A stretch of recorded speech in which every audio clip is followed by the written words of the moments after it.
तर महिला आरक्षणाच्या अभियानाला पाठिंबा देण्यासाठी महाराष्ट्रातून भाजप महिला मोर्चाकडून विशेष मोहीम राबवली जाणार आहे, ज्यामध्ये पंतप्रधान नरेंद्र मोदींना पत्र लिहित नारी शक्ती वंदन अधिनियमाच्या समर्थनार्थ पत्र पाठवली जातील। सोबतच महिलांनी पाठिंबा द्यावा यासाठी जनजागृती केली जाईल। याबाबत महिला प्रदेशाध्यक्ष चित्रा वाघ यांच्याशी संवाद साधला आमच्या प्रतिनिधींनी। आपण पाहूया। तुम्ही अनेक जणींच्या भेटी घेतल्या आहेत, अनेक पक्षातल्या नेत्यांच्या देखील भेटी घेताना दिसता आहात। काय नेमकं मोहीम असणार आहे संपूर्ण? बघा, असं आहे की आमचे पक्ष जरी वेगळे असले आणि पक्षाच्या विचारधारा जरी वेगळ्या असल्या तरी महिलांसाठी ज्या वेळेला प्रश्न येतो त्यावेळेला सगळ्या पक्षातल्या महिला, सगळ्या समाजातल्या महिला एकत्र येतात। आणि मला वाटतं की गेल्या 27 वर्षापासून आम्ही ज्याची वाट बघतोय ते नारी शक्ती वंदन जे बिल आहे ते आता त्या ठिकाणी लागू होणार आहे। याच्यासारखी मला वाटतं आनंदाची गोष्ट काहीच नसेल।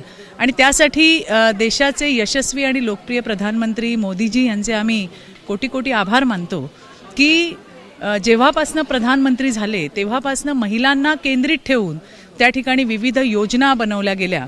दुसरीकडे पाहायचं तर काँग्रेसकडनं जर विधान आलेलं दिसतं आहे, यामध्ये त्यांचं म्हणणं आहे की आम्हाला आमचं या विधेयकाला विरोध नाही आहे, मात्र डिलिमिटेशन त्यामध्ये कुठेतरी आणलं जात आहे, त्याला आमचा विरोध आहे। काँग्रेस काय करतंय तर एका बाजूला सांगतंय की आमचा विरोध नाही, पण दुसऱ्या बाजूला विविध प्रश्न त्या ठिकाणी उपस्थित करतंय ज्याला काही शेंडा बुडखा नाही आहे। आणि त्यामुळे मला असं वाटतंय की ही विधानं किंवा अशा पद्धतीची भूमिका ही तर देशातल्या महिलांच्या विरोधी भूमिका आहे। कशा पद्धतीनं विशेष मोहीम तुमच्याकडनं हाताळली जाते आहे, कोणाकोणाच्या भेटी तुम्ही घेतल्या हे जरी सांगितलं असलं तरीही काही विशेष मोहीम आहे? पंतप्रधानांना पत्र देखील लिहिली जाणार आहेत असं देखील कळतंय। प्रधानमंत्रींना म्हणजे तुम्हाला सांगते की या देशातल्या प्रत्येक महिलेला आनंद झालाय, मग ती फळ विकणारी असू दे, फुल विकणारी असू दे, की कुठेतरी आमचा आवाज, आमचा म्हणजे महिलांचा आवाज आज हा मुख्य प्रवाहामध्ये येणार आहे। तो आवाज पार्लमेंटमध्ये गाजणार आहे, तो आवाज प्रत्येक राज्यातल्या विधानसभेमध्ये गाजणार आहे। आणि मला वाटतं ते फार महत्त्वाचं आहे।